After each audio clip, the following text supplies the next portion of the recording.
ఒక real estate salesmen, okay, owner అని చెప్పుకోవచ్చు. మన జీవితం అంతా రియల్ ఎస్టేట్ అమ్మేయడం. మనకు అందరికి తెలుసు రియల్ ఎస్టేట్ వాళ్ళు ఎట్లా మాట్లాడతారని. వాళ్ళకు ఒక అగ్రెషన్ ఉంటుంది వాళ్ళ దాంట్లో.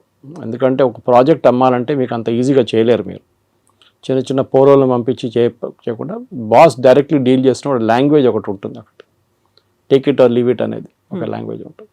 సో ట్రంప్ కూడా అంతే. సో ఆయన ఒకసారి ప్రెసిడెంట్ అయ్యారు, మళ్ళీ ఈ లాస్ట్ నెక్స్ట్ టైం మళ్ళీ ప్రెసిడెంట్గా వచ్చారు. సో ట్రంప్ మెయిన్ స్ట్రాటజీ ఏంటంటే భారతదేశంతో డీల్ చేస్తున్నప్పుడు ఆయనకు ఒక మోడల్ ఏముండే, మన వియట్నాం, యూకే ఇట్లాంటి రాష్ట్రాన్ని తీసుకొని EU ఇస్ అ యూనియన్ రాష్ట్రం అని చెప్పాలి దాన్ని. వీళ్ళందరినీ ఎగ్జాంపుల్గా తీసుకొని భారతదేశాన్ని కూడా మనం ఏమైనా చేసుకోవచ్చు, ఏమైనా చేయొచ్చు అని చెప్పి అనుకున్నారు. దాంట్లో రెండు కారణాలు ఉన్నాయి.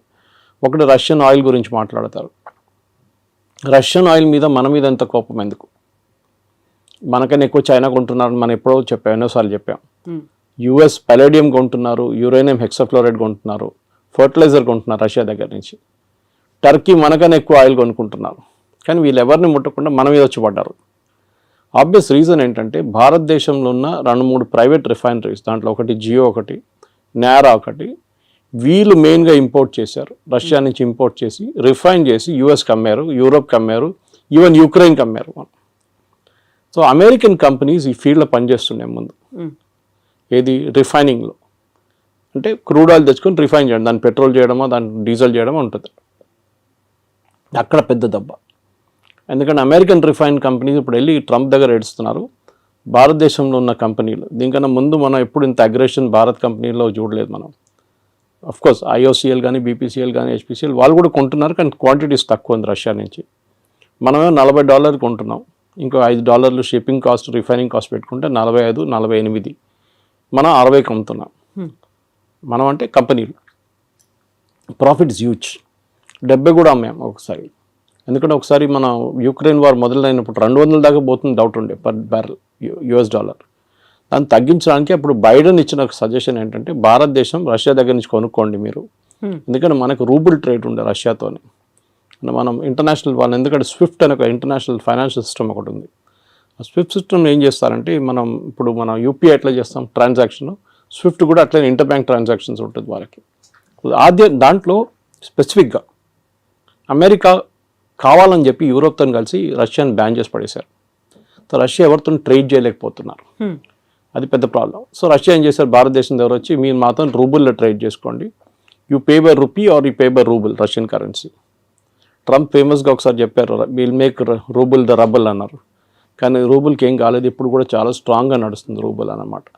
సో ఈ యొక్క ఎందుకంటే ఇది అందరూ అనుకుంటారు ట్రంప్కి ఇంత కోపం ఎందుకు కోపం అంటే, ట్రంప్ వాళ్ళ ఫ్రెండ్స్ ఆయన ఎలక్షన్ ఫైనాన్స్ చేసిన వాళ్ళు ఈ చాలా మట్టుకు ఈ ప్రైవేట్ రిఫైనరీస్ వాళ్ళు దాంట్లో చాలా వాళ్ళు ప్రాఫిట్స్ ఇప్పుడు దాకా సంపాదించారు. సడన్గా భారతదేశంలో ఉన్న కంపెనీలు వచ్చి మొత్తం ప్రాఫిట్స్ అన్ని కొట్టుకుపోయారు.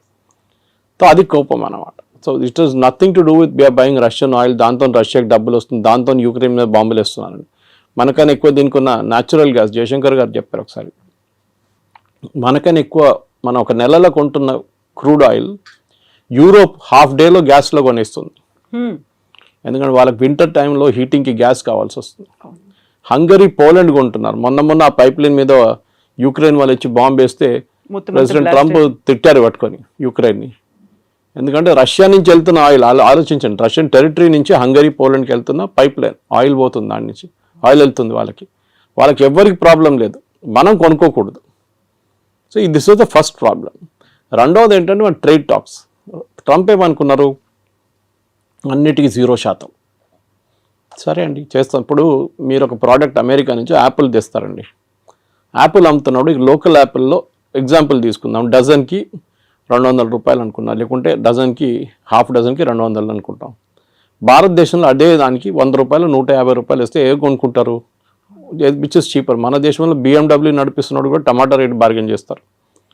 అది మన కల్చర్లో ఉంది అది. సో మీరు US నుంచి వచ్చిందని చెప్పి కొనడం ఫస్ట్ నాకు గుర్తుంది. ఇప్పుడు కూడా చిన్నప్పుడు కేరళకి వెళ్తున్నప్పుడు మా నేటివ్ ప్లేస్కి దుబాయ్ పెద్ద ఫ్యాషన్ అప్పుడు. I'm talking of late 70s. So మా కజిన్స్ కొంతమంది వెళ్ళారు అక్కడికి.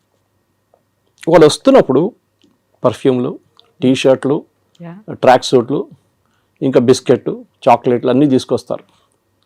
సో అక్కడ ఒక డిస్ట్రిబ్యూషన్ ప్యాటర్న్ ఉంటుండే. రాగానే ఫస్ట్ సరౌండర్ చేసుకుంటారు, మొత్తం సరౌండ్ చేసి నాకేం తీసుకొచ్చాను అడిగితే వాడికి పర్ఫ్యూమ్ తీసుకో, ఒక బిస్కెట్ తీసుకో, ఒక చాక్లెట్ తీసుకో అని ఇచ్చేస్తారు. ఏజ్ బట్టి ఉంటుంది, కొంతమందికి టీ షర్ట్లు. ఆ ఫ్యాషన్ అది పోయింది కదా మొత్తం. ఎందుకంటే ఇప్పుడు కావాలంటే మన దగ్గర నుంచి కొనుక్కెళ్తారు అందరు. ఇప్పుడు ఒక డ్యూటీ ఫ్రీ షాప్ పెడితే కూడా మీకు చూడండి మ్యాక్సిమం సేల్ లిక్కర్లు అవుతుంది, ఇంకే కాదు. పర్ఫ్యూమ్లు అంతా భారతదేశంలో దొరుకుతుంది. మీరు కస్టమర్ నోటిఫైడ్ షాప్కి వెళ్తే మీకు దొరుకుతుంది, నార్మల్ షాప్లో దొరుకుతుంది మీకు. బయట నుంచి ఎందుకు ఫ్యాషన్? యూఎస్ ప్రాబ్లం ఏంటంటే మా ప్రోడక్ట్ మేము భారతదేశంలో అమ్మాలి, మీరు డ్యూటీ తగ్గించండి. ట్రంప్ ఎప్పుడు చెప్తున్న ఒక ఎగ్జాంపుల్ హార్లీ డేవిడ్సన్. మీరు వినుంటారు, హార్లీ డేవిడ్సన్ మీద 150%, 200% పెట్టారు. ఇలా హార్లీ డేవిడ్సన్ మీద మీరు 300% కూడా పెట్టండి, ఏ ప్రాబ్లం ఉండదు. ఎందుకంటే అది కొనాల్సిన కొంటాడు, దాని క్రేజ్ తగ్గదు. క్రేజ్ అని కదా, క్రేజ్ ఒకటి. ఇట్స్ ఆస్పిరేషనల్ ప్రోడక్ట్ అంటాం మన ఇంగ్లీష్లో. ఒక యాపిల్ ఐఫోన్ లాగా, ఒక నాలాంటి వాళ్ళు ఒక OnePlus ఫోన్ నడిపిస్తున్నాడు, యాపిల్ ఐఫోన్ ఒక ఆస్పిరేషనల్ ప్రోడక్ట్గా ఉంటుంది. కానీ నాకు ఆ ప్రాబ్లం లేదు. ఓకే, మా కూతురు దగ్గర ఐఫోన్ ఉంది, కానీ నేనప్పుడు నా ఎంత సింపుల్ ఫోన్ అంత సింపుల్ నడిపించు. కానీ కొంతమందికి ఆస్పిరేషనల్ ప్రోడక్ట్స్ ఉంటుంది. ముందు యూఎస్ నుంచి వస్తున్న యూఎస్ ప్రోడక్ట్స్ మీద చాలా క్రేజ్ ఉండే, మేడ్ ఇన్ యూఎస్ఏ. అది మేడ్ ఇన్ చైనా అని యాక్చువల్లీ. దాన్ని స్టిక్కర్ పెట్టేసి మేడ్ ఇన్ యూఎస్ఏ చేసి మనకు అమ్ముతారనమాట. సో దాంట్లో మెయిన్గా మనకి మిషనరీ అక్కడి నుంచి వచ్చే కార్ల మీద మనకు ప్రాబ్లం లేదు. ఆల్రెడీ టెస్లా అమ్ముతున్నారు, బాంబేలో షోరూమ్ వచ్చేసింది, అమ్ముతున్నారు. మనకు మహారాష్ట్ర మినిస్టర్ కొన్నారంట first buyer of particular brands అన్ని స్కూల్కి పంపించడానికి. సో మన దగ్గర డబ్బులు ఉన్న వాళ్ళు ఉన్నారు, కొంటారు. ఎవరు అన్నారు India is a rich nation of poor people అని.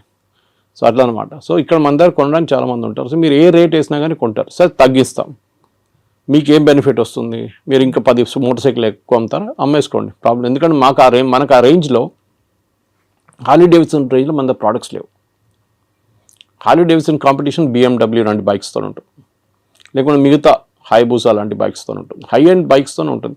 మన దగ్గర మనం వస్తున్నాం హై ఎండ్కి, కానీ మన దగ్గర ఇండియాలో ఒక మిడిల్ క్లాస్కి ఒక నార్మల్ బైక్, ఒక ప్లేస్ నుంచి ఒక ప్లేస్కి వెళ్ళడానికి బైక్ కావాలి.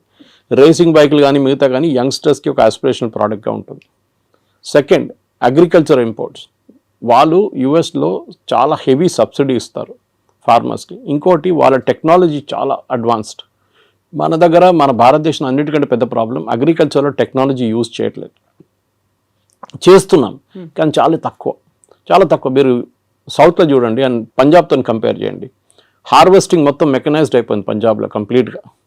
మనం యూఎస్లో చూస్తుంటే థ్రెషర్స్ వెళ్తుంటుంది, దాని నుంచి లారీలో పడుతూనే ఉంటుంది. అది మన దగ్గర సౌత్లో ఇంకా మాన్యువల్ టైప్ నడుస్తుంది. సరే ట్రాక్టర్లు యూజ్ చేస్తున్నారు, మిగతా అన్నీ ఉన్నాయి, కానీ ఇప్పుడు కూడా మన దగ్గర టెక్నాలజీ ఎక్కువ వాడలేదు. మన ప్రొడక్టివిటీ చాలా తక్కువ అగ్రికల్చర్లో. వెరస్ యూఎస్లో ప్రొడక్టివిటీ చాలా ఎక్కువ, ఎందుకంటే వాళ్ళ మిషనరీ చాలా యూజ్ చేస్తారు, దానికి సబ్సిడీ గవర్నమెంట్ ఇస్తారు. మన దగ్గర సబ్సిడీ ఎట్లా ఇస్తారు, ఫర్టిలైజర్ ఇస్తారు, MSP కొంటాం మనం. అది కాకుండా నీళ్ళు ఫ్రీ, ఎలక్ట్రిసిటీ ఫ్రీ. అమెరికా ఏమంటున్నారంటే నీళ్ళు ఫ్రీయా, ఎలక్ట్రిసిటీ ఫ్రీయా, ఫర్టిలైజర్ ఫ్రీయా, మీకు విత్తనాల మీద కూడా సబ్సిడీ, ఇదన్నీ కలుపుకొని ప్రోడక్ట్ కాస్ట్ వేయాలంటున్నారు వాళ్ళు. అంటే మీరు ఒక కిలో బియ్యం మీరు MSPలో 30-35 రూపాయలు కొంటే యాక్చువల్ కాస్ట్ దానిది 70 రూపాయలు 80 రూపాయలు. దానికోసం నేను షాప్కి వెళ్ళి కొనుక్కుంటే 70 రూపాయలు నడుస్తుంది ఇప్పుడు సోనా మసూరి. ఎందుకంటే that's actual cost, subsidy without subsidy. Ration షాపులు అమ్మేది సపరేట్. సో యూఎస్ ఏమంటున్నారు, మేము సబ్సిడీ ఇస్తున్నాం, కరెక్ట్, మీరు కూడా ఇస్తున్నారు కదా, సో మన ఇద్దరు 0-0 చేసుకుందాం. సో మనకు పిచ్చేం లేదు అమెరికా నుంచి వచ్చే బియ్యం కొనడానికి. ఇక్కడున్న బియ్యం మనం బాగుంటుంది, మన సర్ప్లస్ ఉంది, and we like the local taste. అక్కడి నుంచి వచ్చే కొన్ని ప్రోడక్ట్స్ ఉండొచ్చు కావాలంటే. Soybean for example, America is big producer of it, Ukraine is big producer. భారతదేశంలో ఎప్పుడు కూడా మన దగ్గర సన్ఫ్లవర్ ఆయిల్ కానివ్వండి, మిగతా ఆయిల్స్ చాలా మటుకు ఎక్సెప్ట్ ఫర్ కోకోనట్ ఆయిల్ పక్కన పెడితే అన్నీ ఇంపోర్టెడ్. మన దగ్గర లోకల్ ప్రొడక్షన్ చాలా తక్కువ. ప్రొడక్షన్ ఎందుకంటే కాస్ట్ చాలా ఎక్కువ. సో నేను మొన్ననే ఒక ఇంటర్వ్యూ చేసిన ఒక MD తనకు ఇట్లాంటి ఆయిల్ కంపెనీ, ఆయన చెప్పారు ఈ మ్యాట్ that we import everything, almost everything మనం ఇంపోర్ట్ చేస్తాం. మన ఇండియాలో తయారయ్యే సన్ఫ్లవర్కి అంత క్వాలిటీ లేదు. బయట నుంచి వచ్చే సన్ఫ్లవర్ క్వాలిటీ చాలా బాగుంది అంటాం, and cost is very less, ఎందుకంటే మెకనైజేషన్ అగైన్. మన దగ్గర ఒక పొలాల్లో ఒక 1/2 acreలో 20 మంది పనిచేస్తే వాళ్ళ జీతాలు కంపేర్ టు ఒక మెకనైజ్ ప్రాసెస్ పెడితే ఏంటి. మళ్ళీ మన వాళ్ళు ఏడుస్తారు, కమ్యూనిస్ట్ వాళ్ళు స్పెషల్లీ ఏడుస్తారు, ఇది మన మిషన్ తీసుకొస్తే ఉద్యోగం ఉండదు కదా అని చెప్పేసి, పని ఉండదు కదా మనుషులకి. అందరూ లేబరర్స్ ఏం చేస్తారు, ఇక్కడ పొద్దున వచ్చి నిలబడతారు కదా వర్క్ కోసం, అడ్డాల్లో నిలబడతారు కదా, వాళ్ళ సంగతి ఏంటని అడుగుతారు. కరెక్ట్, అది మనకు కూడా ఇప్పుడు కూడా అగ్రికల్చర్ మీద 60% ఎంప్లాయ్మెంట్ అగ్రికల్చర్ సెక్టర్లో ఉంది మన దగ్గర. So we cannot wish that away. So but at the same time మనం ఏం చేయాలంటే ఒక ప్రొడక్టివిటీ కూడా పెంచాలి. సో అమెరికా ఏమంటున్నారు, మా దగ్గర తీసుకోండి అంటే వాళ్ళ ప్రోడక్ట్ కాస్ట్ తక్కువ ఉంటుంది. వాళ్ళు ఏ ప్రోడక్ట్ అగ్రికల్చర్ అమ్మినా కానీ తక్కువ ఉంటుంది బికాజ్ ఆఫ్ మెకనైజ్ కాస్ట్. మూడవది వాళ్ళ దగ్గర కొనేటప్పుడు వాళ్ళు అడుగుతున్న మీరు మిల్క్ ప్రోడక్ట్స్ కొనమంటున్నారు వాళ్ళు. ముందు మీకు గుర్తుంటుంది కదా, నేను చిన్నప్పుడు ఉన్నప్పుడు వెరీ యంగ్ బయట నుంచి అమెరికా నుంచి పాలు తెప్పించుకుంటుండే మనం. పాలని కాదు, పౌడర్. మన దగ్గర మిల్క్ ప్రొడక్షన్ లేకుండే, చాలా తక్కువ ఉండే. మీరు ఒక లీటర్ పాలు కొనాలంటే మీరు లైన్లో నిలబడాలి. పొద్దునెళ్ళి 5 గంటలకు గిన్నె ఒక బర్తన్ తీసుకొని నిలబడితే మీకు 6:30కు 7 గంటలకు 1/2 లీటర్ పాలు దొరుకుతుంది. ఒకసారి అది కూడా దొరకదు. దాని తర్వాత మన అమూల్ చూసాం, అమూల్ రెవల్యూషన్ వచ్చింది, మదర్ డైరీ కానీ మిగతా మళ్ళీ ఇప్పుడు అన్ని ప్రైవేట్ డైరీలు వచ్చి మీకు ఎక్కడ కావాలి పాలు మీ ఇంటికి తెచ్చిస్తారు ఇప్పుడు ప్రాబ్లం. కానీ ఒక టైంలో ఉండే, ఇప్పుడున్న యంగ్స్టర్స్కి తెలియదు, ఇప్పుడున్న చాలామందికి యంగ్ జనరేషన్కి తెలియదు, పాల కోసం కూడా మనం లైన్లో నిలబడుతుండే. అప్పుడు మనం అమెరికా నుంచి తెప్పించుకున్నాం milk products, milk powder special పిల్లలకి ఇవ్వడానికి ఇస్తుండే అప్పుడు. దాని తర్వాత అమూల్ స్ప్రే వాళ్ళు కూడా ఇంట్రడ్యూస్ చేస్తారు ఇండియాలో. ఇప్పుడు వాళ్ళు ఏమంటారు, మా దగ్గర మీరు మిల్క్ ప్రోడక్ట్స్ కొనండి అంటారు. మన ప్రాబ్లం ఏంటంటే అమెరికాలో ఉన్న ఆవులకి పెడుతున్న తిండిలో నాన్ వెజ్ ఎక్కువ, అంటే బీఫ్ ప్రోడక్ట్స్ ఎక్కువ. వాళ్ళు బీఫ్ని డ్రై చేసి, ఇప్పుడు మన క్యాట్స్కి పెడతాం చూడండి, కుక్కలు పెడతాం, అది ఫుడ్ ఉంటుంది, విస్కాస్ ఉంటుంది, పెడిగ్రీ ఉంటుంది, విస్కాస్ ఉంటుంది. That kind of product is given to cows also. So మన దగ్గర ఒక నార్మల్ ఇండియన్కి మీరు ఎంత నాన్ వెజ్ తిన్నా కానీ మిల్క్లో నాన్ వెజ్ అనగానే అంటారు. ఆవుకు కూడా పెడుతున్నారు, అదే ఆవుని రేపు చంపేసి మళ్ళీ ఇంకో ఆవుకు పెడతారు తిండి వాళ్ళు. అది వాళ్ళ లాజిక్ వాళ్ళది, అది వాళ్ళ ఇండస్ట్రీ ఎట్లయినా పనిచేస్తుంది. ప్రొడక్టివిటీ తగ్గిపోయిందో 20 లీటర్ 30 లీటర్ కన్నా తక్కువ వచ్చిందో వాళ్ళు 20-30 వాళ్ళ ప్రొడక్టివిటీ. మన దగ్గర 6 లీటర్లు ఇస్తూ కూడా మనం పని నడిపించుకుంటాం మనం ఈ చిన్న చిన్న ఊర్లంతా. ఇది ప్రాబ్లం. సో అమెరికా నుంచి మూడో ప్రోడక్ట్ మిల్క్. మనం చెప్పాం no, we will not buy. మీరు తీసుకొస్తే కూడా నా లాజిక్ ఏంటంటే మీరు అలౌ చేయండి, కానీ made in America with non veg అని టేప్ పెట్టండి, ఎంతమంది కొంటారు చూద్దాం. అదా, అది రెడ్ అయితే ఎట్లా ఉంటుంది, అది కొంతమందికి అది తెలియదు. కానీ ఇది మీరు ఒక క్యాంపెయిన్ నడిపేయండి, ఇది అమెరికా నుంచి వచ్చిన ప్రోడక్ట్, దీంట్లో నాన్ వెజ్ ఉంది, సో బీ కేర్ఫుల్.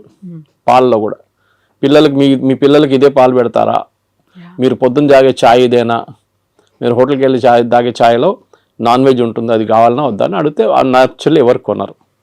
కానీ మిల్క్ ప్రోడక్ట్స్ బై ప్రోడక్ట్స్ ఉంటుంది, అది బహుశా కొనవచ్చు. కానీ మన దగ్గర కూడా అమూల్ లాంటి కంపెనీస్ చాలా మటుకు ప్రైవేట్ సెక్టర్లో మొత్తం ఫ్లడ్ చేసేసినాయి మార్కెట్లో. మన ముందు బటర్ కానీ చీజ్ కానీ చిన్న చిన్న వేరియేషన్స్ ఉంటుండే, ఇప్పుడు దాంట్లోనే ఒక 10 వేరియేషన్స్ వచ్చేసినాయి. సో ఈ 3 ప్రోడక్ట్స్ నేను చెప్పిన దాని ప్రకారం, ఒకటి అగ్రికల్చర్, ఒకటి ఫ్రూట్స్ అండ్ వెజిటబుల్స్, ఒకటి లెంటిల్స్ అంటే సోయాబీన్ మిగతాది, అండ్ మిల్క్. ఇక్కడ మనకు ప్రాబ్లం ఉంది. సో పీయూష్ గోయల్ గారు లాస్ట్ 1 సంవత్సరం నుంచి ట్రంప్ అధికారంలో వచ్చే ముందు కూడా నెగోసియేషన్స్ చేస్తున్నారు యూఎస్తో. కానీ యూఎస్కి అన్నిటికంటే పెద్ద కంట్రీ, ఎప్పుడైనా వెరీ హై టారిఫ్ కంట్రీ, ఇప్పుడు కూడా అంటూ ఉంటారు Trump, India is got a very high tariff అంటారు. యాక్చువల్లీ చూస్తే టారిఫ్ అంత ఎక్కువ లేదు, మనకన్నా ఎక్కువ టారిఫ్ వాళ్ళే ఇస్తున్నారు మన ప్రోడక్ట్స్ మీద. ఫర్ ఎగ్జాంపుల్ మన వైపు నుంచి వెళ్తుంది బాస్మతి రైస్ తీసుకుందాం. బాస్మతి రైస్ మనం పాకిస్తాన్, ఈ 2 దేశాల నుంచే బాస్మతి యూజువలీ ప్రొడ్యూస్ అవుతుంది. మన క్వాలిటీ కొంచెం బాగుంది పాకిస్తాన్ కన్నా. అక్కడ బాస్మతి ఎవరు యూజ్ చేస్తారు, ఇండియన్సే యూజ్ చేస్తారు. అక్కడ ఉన్న ఇండియన్ రెస్టారెంట్స్ కానీ ఇండియన్ డయాస్పోరా వాళ్ళు యూజ్ చేస్తారు. మీరు ఎక్కడి నుంచి తెప్పించుకుంటారు, టర్కీ నుంచి తెప్పించుకుంటారా బాస్మతి, అక్కడ ఉండదు వాళ్ళు. So you have to buy, they will buy. So ఇప్పుడు మీరు $5 ఇస్తే మీరు $10 కొంటున్నారు ఇప్పుడు టారిఫ్తో. Okay, that is one. రెండవది జెమ్స్ అండ్ జ్యువెలరీ. దాని Surat is the centre for that. లోకంలో ఎక్కడైనా డిబియర్స్ కానీ సౌత్ ఆఫ్రికా నుంచి వచ్చే డైమండ్స్, ఎక్కడైనా దుబాయ్ నుంచి వచ్చే డైమండ్స్ పాలిష్ చేస్తున్నంత సూరత్లో నడుస్తుంది. కటింగ్ అండ్ పాలిషింగ్ సెంటర్ అది. సో అక్కడి నుంచి చాలా మటుకు మనం యూఎస్కి పంపిస్తాం, సెలబ్రేట్ దానికి యూజ్ చేస్తాం, ఎంగేజ్మెంట్ కానివ్వండి, వెడ్డింగ్ రింగ్స్ లాగా యూజ్ చేస్తాం. ఎందుకంటే diamond is not use for any other thing in US, మనలాగా కాదు. మన దగ్గర జ్యువెలరీకి ఎక్కువ ఇది ఉంటుంది, కొంచెం ఫ్యాసినేషన్ ఉంటుంది అనమాట. అది మనం అమ్మొచ్చు. మన దాంట్లో ప్రోడక్ట్ కూడా మూడోది టెక్స్టైల్, మన దగ్గర నుంచి వెళ్ళేది టెక్స్టైల్ కూడా ఇప్పుడు కొంచెం మందికి ఇంపాక్ట్ అయింది. కానీ మన వాళ్ళు మర్చిపోతున్నారు, ఇక్కడున్న మీడియా కూడా అర్థం కావట్లేదు. మీరు రేపు అమెరికన్ మార్కెట్, టార్గెట్ కానీ వాల్మార్ట్లో అమ్మాల్సిన ప్రోడక్ట్ మీరు ఇవాళ రాత్రి పంపారు ఇక్కడి నుంచి. క్రిస్మస్కున్న ఆర్డర్స్ ఆల్రెడీ వెళ్ళిపోయినాయి ఇక్కడి నుంచి, కంటైనర్లు వెళ్ళిపోయింది. ఎందుకంటే వాళ్ళు ముందే 3 నెలల ముందు తెప్పించుకొని దాన్ని దాని డిస్ట్రిబ్యూషన్ కానీ దాని బ్రాండింగ్ కానీ మొత్తం చేసిన తర్వాతనే అక్కడ కీటెక్స్ లాంటి కంపెనీ కానీ తిరుపూర్ నుంచి లుధియానా నుంచి కంపెనీ ఆల్రెడీ పంపించేస్తారు. డిసెంబర్ ఆర్డర్స్ వెళ్ళిపోయింది. ఇది మనం ఆయిల్ కొంటున్నట్లనే, ఆయిల్ ఎప్పుడు కొంటున్నప్పుడు క్రూడ్ ఆయిల్ రేపటి కోసం కొనం మనం, జనవరి ఫ్యూచర్స్ ఇప్పుడు కొంటాం మనం, well in advance you have to plan. So అట్లా మన వాళ్ళకి ఈ entire position they are not understanding. కానీ పేపర్లలో మీడియాలో ఎంతమందిని పంపించేశారు ఇంటికి, వేలాది మంది ఉద్యోగం లేదు, ఏం జరగట్లేదు. Yes there is a expansion లేదు. కాకపోతే ఇక్కడే డబుల్ స్టాండర్డ్ ఏమన్నా ఉందా అని మీరు చెప్పినట్టుగా వాళ్ళని పంపించేస్తున్నారు, లేకుంటే స్టూడెంట్స్ని రానివ్వట్లేదు, అక్కడ ఉన్నటువంటి వీసాలను కట్ డౌన్ చేస్తున్నారు అనే దాంతో పాటుగా ట్రంప్ మనతో మాట్లాడడానికి ఇంట్రెస్ట్ చూపిస్తున్నారు, 4 సార్లు మోదీకి కాల్ చేశారంట, ఇలాంటి వార్తలు కూడా ఇవాళ ట్వీట్ చేశారు కదా ట్రూత్ సోషల్లో, నేను మోదీతో మాట్లాడబోతున్నాను next week and I'm very happy to will do the trade deal with India very soon అన్న. నవంబర్ డెడ్ లైన్ మనం ఆల్రెడీ పెట్టుకున్నాం ముందే. పీయూష్ గోయల్ గారు ఎన్నోసార్లు చెప్పారు that we will finish the deal by November. ఎందుకంటే ఇంత పెద్ద డీల్ని మనం ఈజీగా ఫినిష్ చేయాలి. మనం ఈయూతోని మనకు ఇంకా నడుస్తుంది నెగోసియేషన్స్. యూకేతోను మనకి 3.5-4 సంవత్సరాలు పట్టింది యూకేతో ఎఫ్టీఏ కోసం, ఫ్రీ ట్రేడ్ అగ్రిమెంట్ కోసం. Most of the products India నుంచి వెళ్ళేది యూకేకి ఇప్పుడు 0% వెళ్తుంది. సో ట్రంప్ ఏమంటున్నాను, నేను 0% చేయలేను, మీరు నాకు 0% ఇవ్వాలి అంటే కస్టమ్స్ డ్యూటీ 0. నేను ఎందుకు చేయలేనంటే మాకు కాంగ్రెస్ నుంచి అప్రూవ్ తీసుకోవాలంటే వాళ్ళ పార్లమెంట్ నుంచి అప్రూవల్ తీసుకోవాలి, వాళ్ళు ఇవ్వరు. సో మినిమం నాకు 10-15% పెట్టాల్సి వస్తుంది.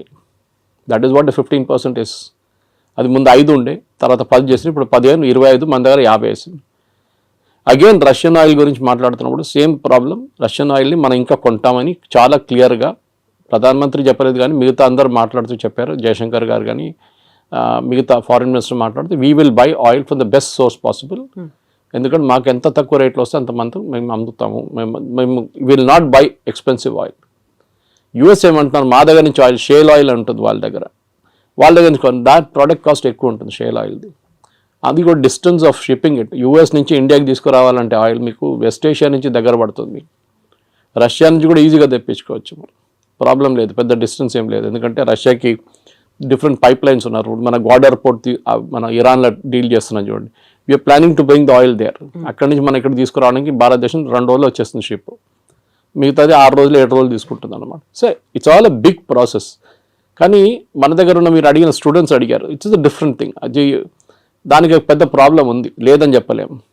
మన దగ్గర ఎస్పెషల్లీ తెలుగు స్పీకింగ్ స్టేట్స్లో యూఎస్కి వెళ్ళడం అనేది ఒక పెద్ద ఫ్యాడ్. యూఎస్కి వెళ్ళకపోతే వాడు యూజ్లెస్ ఫెలో.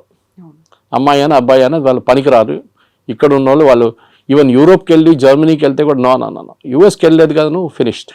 చదివారా, అక్కడ ఉద్యోగం చేస్తారు, అక్కడ పెట్రోల్ బంక్లో సూపర్ మార్కెట్లో పనిచేస్తారు. ట్రంప్ ఏమంటున్నారు, మీరు చదవడానికి వచ్చారు, చదవండి, దాని తర్వాత వెళ్ళిపోండి. ఆప్షన్లో ఓపీటీస్ ఉన్న ట్రైనింగ్ ఉంటుంది, ఇంకా 2 సంవత్సరాలు ఉండొచ్చు కావాలంటే. మిస్యూజ్ చేస్తున్నారు, అందరూ అనట్లేదు, సర్టన్ పర్సంటేజ్ వాళ్ళు. ఇప్పుడు వాళ్ళు ఏం చేస్తున్నారంటే క్రాక్ డౌన్ అక్కడ నడుస్తుంది. 4600 మందిని లాస్ట్ 3 నెలలు పంపించేశారు ఇండియాకి స్టూడెంట్స్ని. ఎందుకంటే కోర్స్ అయిపోయిన తర్వాత కూడా అక్కడ ఏదో చిన్న పని చేసుకుంటా ఇల్లీగల్గా చేస్తున్నారు. ఎవరైనా అమెరికన్ వర్కర్కో లేకుంటే లీగల్ వర్కర్కి $10 ఇవ్వాలంటే గంటకి, మన వాళ్ళు వెళ్ళి $5 పనిచేస్తారు. సో దట్ ఇస్ మొన్న మీరు కూడా వెళ్ళొచ్చారు యూఎస్కి, you know the situation. It is like that. అది ఎప్పటి నుంచో అట్లా ఉంది. దాని తర్వాత ఎట్లయినా గ్రీన్ కార్డ్ ఒకటి వచ్చిన తర్వాత దానికోసం వెయిట్ చేస్తారు. దాని తర్వాత సిటిజన్షిప్ నెక్స్ట్. ఇది వీ షుడ్ ఒక కంట్రీకి వెళ్ళినప్పుడు, ఇప్పుడు మనం బంగ్లాదేశ్ వాళ్ళని రోహింగ్యాలను తిట్టుకుంటాం ఇక్కడ, వాళ్ళు వచ్చి మన దగ్గర వచ్చి మొత్తం మన ఉద్యోగం తీసుకెళ్ళిపోతున్నారు, మన ఇక్కడ మన భారతదేశం ఏంటో ధర్మశాల అనేది అంటాం మనం. యూఎస్ కూడా అదే అంటున్నారు, మా సిటిజన్స్ ఉన్నారు, వాళ్ళకు ఉద్యోగం కావాలి, మీరు వచ్చి తీసుకెళ్ళిపోతున్నారు అని ట్రంప్. ఎందుకంటే ఆయన ఎలక్షన్ క్యాంపెయిన్ దాని మీద ఉండే, make America great again, American jobs protect చేస్తాం. సో న్యాచురల్లీ ఆయన చేస్తారు అది. కానీ మన దగ్గర ఏముండాలంటే high end skills, chip design ఉండొచ్చు, ఏఐ బేస్డ్ వర్క్ ఉండొచ్చు, రోబోటిక్స్ ఉండొచ్చు, దాంట్లో హై అండ్ వర్క్ చేసేటోళ్ళని ఇప్పుడు అడుగుతున్నారు. వాళ్ళంతా మిగతా లో అండ్ మాకు వద్దు. ఇది దుబాయ్లో కూడా జరిగింది. 70s, 80s, 90s up to 2000 దుబాయ్లో కన్స్ట్రక్షన్ బూమ్ ఉండే. వర్కర్లు కావాలి, సిమెంట్ హ్యాండిల్ చేసే మిక్సర్స్ కావాలి, అట్లనే సెంటరింగ్ చేసేటోళ్ళు కావాలి, ప్లాస్టరింగ్ చేసేటోళ్ళు కావాలి, ఎలక్ట్రీషియన్స్ కావాలి. ఇప్పుడు ఆ ఫేస్ అయిపోయింది దుబాయ్లో. The construction face is over. Now the maintenance face is going on. నడిపించడానికి మనుషులు కావాలి.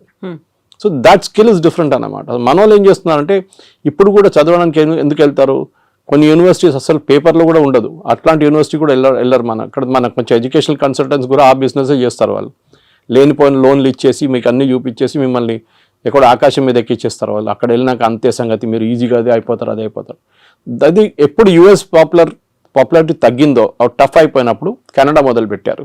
కెనడాకి పాపులేషన్ తక్కువ, వాళ్ళకి మనుషులు కావాలి అక్కడ. So naturally they are asking, Indians allow చేస్తున్నారు, చాలా మటుకు వెళ్తున్నారు అక్కడ కూడా. కానీ అక్కడ కూడా ఒక బ్యాక్లాష్ వచ్చేసింది.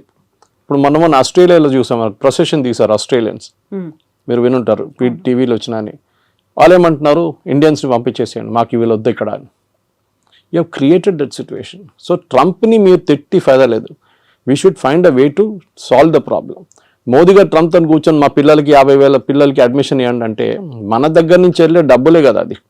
వీఆర్ స్పెండింగ్ బిలియన్స్, అక్కడ వెళ్ళి ఫీజులు కడుతున్నాం, హాస్టల్ దాంట్లో కడుతున్నాం, ఫుడ్ అండ్ అకామిడేషన్ కోసం కడుతున్నాం, చాలా ఉన్నాయి. సో అక్కడున్న యూనివర్సిటీకి కూడా వీళ్ళు కావాలి, లేకుంటే వాళ్ళు తాళం వేసి వెళ్ళిపోతారు. కానీ మీరు హార్వర్డ్ కానీ, ఏల్ లాంటి యూనివర్సిటీ, కొలంబియా లాంటిది, యూపెన్ లాంటి అట్లాంటి హై ఎండ్ ఇన్స్టిట్యూట్స్కి వెళ్ళేటప్పుడు మీకు ప్రాబ్లం ఉండదు. Problem is with the low end institutes. అక్కడ వెళ్ళి మళ్ళీ మీరు ప్యాలెస్టీనియన్ కాజ్ కోసం అది ఇది అని చెప్పి ప్రొటెస్ట్ చేస్తే డెఫినెట్గా పంపించేస్తారు వాపస్. ఇప్పుడు మీ సోషల్ మీడియా యాక్టివిటీస్ కూడా, మనం దీని గురించి ముందు కూడా మాట్లాడాం. ఇక్కడ నుంచి వెళ్ళే పిల్లల సోషల్ మీడియా యాక్టివిటీ కూడా చెక్ చేస్తున్నారు. కొంతమంది డిలీట్ చేసేస్తున్నారు వాళ్ళ పాత యాక్టివిటీని. ఏదో గ్రేటా థన్బర్గ్ని, లేకుంటే మన అరవింద్ కేజ్రీవాల్ని, ఫార్మర్ ప్రొటెస్ట్ని అంత సపోర్ట్ చేసిన వాళ్ళు చాలామంది ఉన్నారు మన దగ్గర స్టూడెంట్స్. ఆ బ్లడ్లో వాళ్ళకి కొంచెం గరం ఉంటుంది అప్పుడు బ్లడ్ అన్నమాట. ఇప్పుడే సడన్గా వాళ్ళకి అర్థమైపోయింది, అది తీసుకెళ్ళి యూఎస్కి వెళ్తే వాడు వీసా ఇవ్వడు నాకు. ఇప్పుడు ఇన్ పర్సన్ వీసా రామంటున్నారు వాళ్ళు, from the country of origin. If you're an Indian country, ఇండియాకి వచ్చి మీరు వీసా ఇంటర్వ్యూ అటెండ్ చేయండి. చాలా మార్పులు వస్తున్నాయి. కానీ మోదీ చేసేది ట్రేడ్ డీల్ అండ్ ట్రంప్తోని, ఎడ్యుకేషన్ డీల్ కాదు. ఎడ్యుకేషన్ డీల్ చేయాల్సింది సపరేట్ సెక్షన్ అది. దానికి మనం ఫస్ట్ ఆఫ్ ఆల్ మన వైపు నుంచి చాలా మార్పులు తీసుకురావాల్సింది. We should ensure that only the best of the students will go there. ఏదో యూఎస్కి వెళ్ళాలని కాదు, because there are enough options. మీకు జర్మనీకి వెళ్ళొచ్చు, మీరు ఫ్రాన్స్కి వెళ్ళొచ్చు, మీరు యూరోప్లో చాలా కంట్రీస్ ఉన్నాయి. ఓకే, దాని తర్వాత మన వాళ్ళు కెనడా అయిపోయిన తర్వాత ఆస్ట్రేలియాకి వెళ్ళారు, మీకు గుర్తుంటుంది, అక్కడ కూడా backlash. So let us not build a system wear Indians అనగానే వీ డోంట్ వాంట్ దమ్ అని చెప్పకుండా మనం ట్రేడ్ డీల్ కానివ్వండి, ఎడ్యుకేషనల్ డీల్ కానీ అన్నీ చేయించుకోవాల్సి వస్తుంది.